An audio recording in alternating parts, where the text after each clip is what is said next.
Gold Cup 2023. Haïti éliminé, le capitaine donne sa version des faits.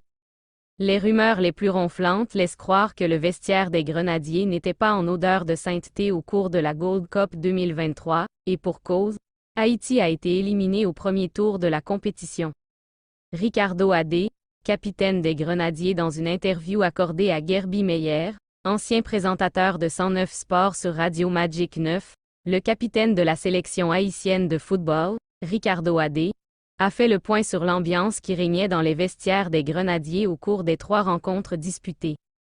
Comme ce fut le cas lors de l'édition 2021 de la Gold Cup qui avait vu les Grenadiers se faire éliminer au premier tour sous la direction de Jean-Jacques Pierre, alors sélectionneur national, une nouvelle crise pique et ravage la sélection haïtienne de football après avoir pris la porte de sortie de la Gold Cup 2023. Dans cette interview, le défenseur central saint-marcois de la sélection haïtienne de football qui fait actuellement les beaux jours de LDU Quito en Équateur, a analysé, et ce, sans langue de bois, les causes de la défaite face au Honduras qui a entraîné l'élimination des Grenadiers dans la Gold Cup 2023. Contre le Honduras, nous devions en principe nous qualifier pour les quarts de finale vu que 2 résultats sur 3 étaient à notre faveur. Avant le coup d'envoi de la rencontre, nous étions trop confiants en disant que nous ne pouvions pas perdre devant le Honduras. Au fait, le match était à notre portée. À 1-0, nous devions rester concentrés sur nous-mêmes au lieu de nous précipiter vers le camp adverse pour marquer un second but. Nous n'avons pas fait preuve de patience, et cela nous a coûté cher et c'était notre erreur, a analysé le capitaine des Grenadiers qui n'est pas surpris du changement de système du sélectionneur national et du choix des joueurs pour composer le 11 de départ face au Honduras. Peu importe le joueur titularisé par le coach, cela ne constituait pas une surprise pour moi. Contre le Mexique, le coach a opté pour le 4-4-2 mais c'était juste pour contrecarrer les plans des Mexicains. En ce qui concerne le 11 de départ, il revient au coach de choisir qui joue et qui ne joue pas.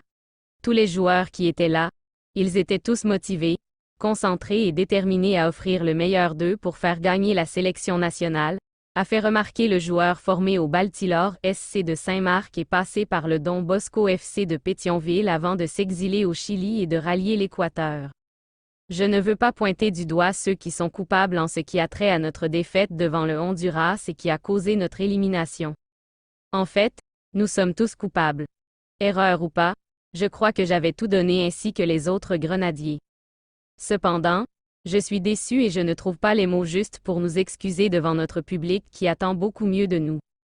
Nous voulons le plus vite possible nous réconcilier avec notre peuple en faisant de bons résultats au cours de la prochaine compétition que les Grenadiers auront à disputer dès le mois de septembre en Ligue des Nations, a déclaré le Grenadier qui a été champion de l'Équateur l'an dernier avec l'équipe de SDOKFC et qui en a profité pour évoquer l'ambiance qui régnait au sein du vestiaire des Grenadiers.